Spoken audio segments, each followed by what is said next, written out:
1975, I came to the San Diego Folk Festival, and Sam Hinton was one of the performers, and he was playing, and then he's in the middle of the set played the great harmonica arrangement. He has a Bonaparte's Retreat, and nothing's been the same since.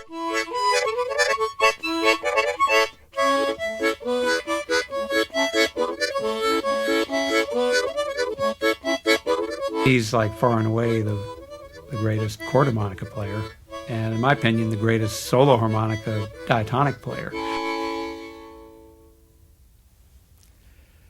Hi, well, my name is Sam, and the name of that song is Bonaparte's Retreat. It was named in honor of Bonaparte's retreat from Moscow sometime around October in 1812. But the song, the tune itself, is much, much older than that. It goes back to the 9th century in Ireland. One of the regional kings of Ireland was a man named Cormac MacArt, and the chroniclers have written that one of his favorite tunes was a piece called The Eagle's Whistle.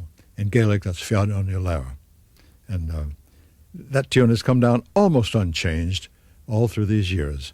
I heard it as a child. I don't remember when I didn't know it. My mama knew this, and she played it on the piano. Mom was very unusual in her day. She was a well-bred Southern lady and played classical piano, but she didn't scorn the folk music of the fiddlers and the other people that she knew. She grew up in Gatesville, Texas, and I don't know when I didn't know that song. I imagine I tried to play it when I first got my first harmonica, but I don't remember. Mom said I was 5 when I got my first harmonica. She took me into Jenkins Music Store in Tulsa, Oklahoma, and bought me a Hohner Marine Band harmonica that then cost 50 cents. And that was one of the instruments made in Trissingen, Germany, by the Hohner Company. And that would have been about 1922 when I was 5 years old.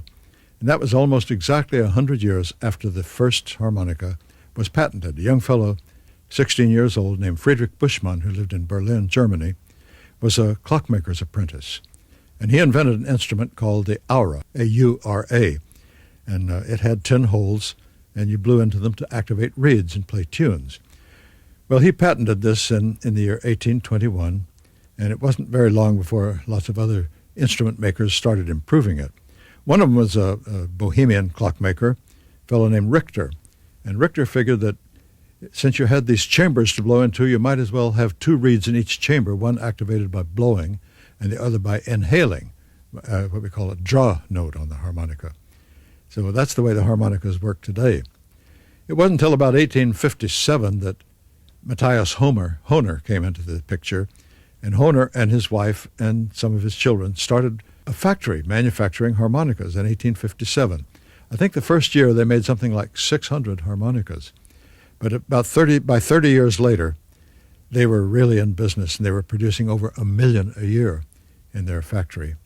And this is a Hohner harmonica that I'm using here.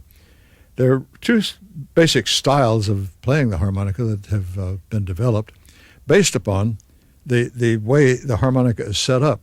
The reeds in the instruments are really tuned, I think, in a very sophisticated way. They're made so that the scale is incomplete in the first 4 holes. You play. That means there's no 4th and no 6th in that area. That's because they want you to get nice chords. You blow on it, and you got a tonic chord. And if you draw in on your breath, you got a dominant 7th. Now, further up, all those notes are in the scale, so you play it like this. I'll do this way for blowing and this way for drawing a note. If you start on hole number 4,